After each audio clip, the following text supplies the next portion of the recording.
Question: how do you define exactly what a supercar is? If you ask me, there are a few key pointers. One, you're very low to the ground. The second thing that defines your ultimate supercar is, of course, an awesome soundtrack. And the final thing that defines whether you're a supercar is whether you're a Porsche.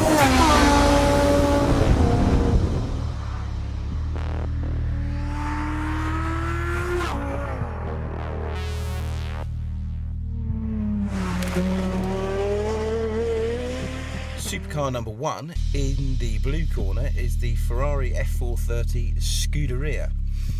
It has just over 500 horsepower, it weighs quite a lot less than the normal F430, and as prescribed in the Supercar handbook, it will do 200 miles an hour.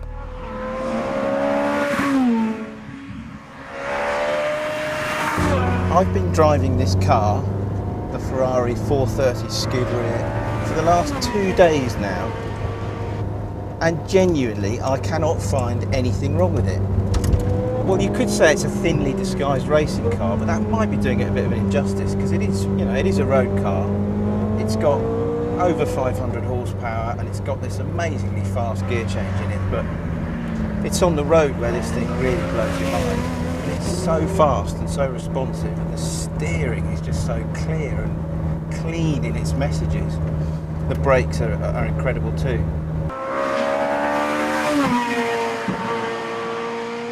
In the grey corner from Weissach is the Porsche 911 GT2. It has 530 horsepower and it weighs about the same as the Ferrari 2, which means it's probably the most accelerative car here.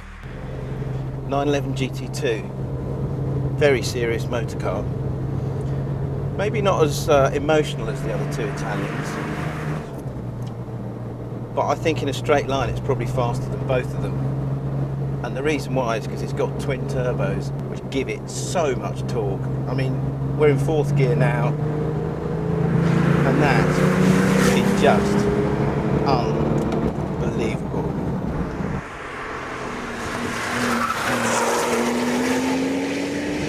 The other thing it does, it just feels so strong, this car. The gearbox, the brakes, feels as if it would last forever.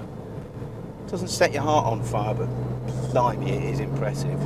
We have got a manual gearbox in this one rather than a paddle shift like the two other cars, and eventually I think they'll stick a PDK in it. When they do that, well, I think there'll be no stopping this thing. Finally, in the bright yellow corner is the Lamborghini Gallardo 564.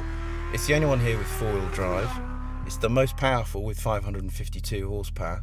It's a bit cheaper than the Ferrari, a bit more expensive than the Porsche. It has the highest top speed. If we're talking about supercars, then it just doesn't get better than the name of Lamborghini, does it really? They just look dramatic, they sound dramatic, and this one, well, it's pretty dramatic to drive as well.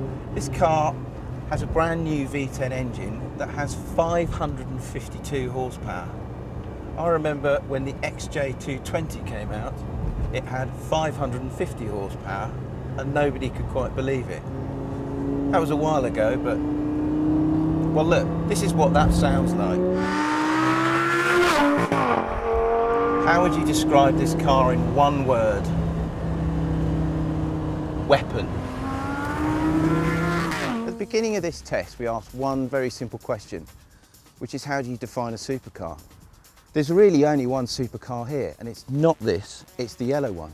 And I absolutely adore the Gallardo. It makes such an incredible noise. It's so dramatic on the road. Anyone that stops, and lots of people have over the last couple of days, they only want to see one car, and that's the Lamborghini.